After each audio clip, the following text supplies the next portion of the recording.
Thank you so much, Honorable Chairs Peisch and Lewis and members of the committee. There are a number of bills before you today that I strongly support, and I'm here to speak specifically on H693, an act relative to college and high schools, a bill I filed with Chair Roy.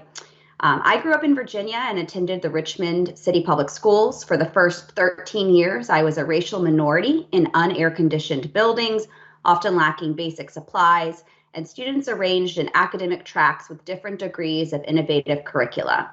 When I arrived at my public magnet high school, supported by a different funding model and a more resourced parent body, my access to technology and programming expanded tremendously. As a child then, I lived how funding constraints and policy decisions impact a student's daily experience. I also saw ways in which teachers, volunteers, and students themselves stepped up to improve the situation despite the challenges. My first job out of college was as a teacher, the most challenging and rewarding job I've held. Being a teacher in inner city Atlanta reinforced for me that safeguards are too often lacking for those who need them most. Despite this, I saw in every one of my students innate potential and a desire to succeed. And with social media, I can celebrate their successes. Like when Renitha graduated from the University of Georgia, entered the teaching preparation program that I had done, and became a classroom leader in the Atlanta Public Schools. The college and high school bill before you reflects the experiences I've had as a public school student and a teacher. In high school, I took AP classes and dual enrollment courses at the Virginia Commonwealth University. When I got to my public college, I had 29 credits under my belt.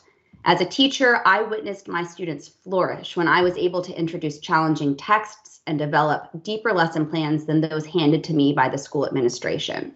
And as general counsel at the Executive Office of Education for over 5 years, I've seen firsthand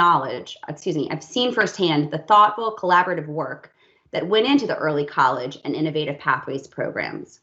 This bill is a great one. It empowers all students to dream big and find their aspirations reflected in the programs and classes that they can access in high school.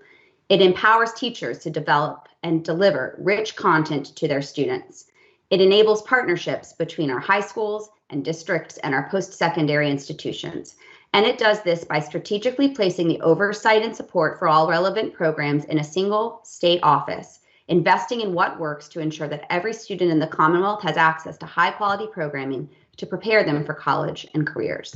I encourage you to provide this bill with a favorable review, and thank you so much for your work.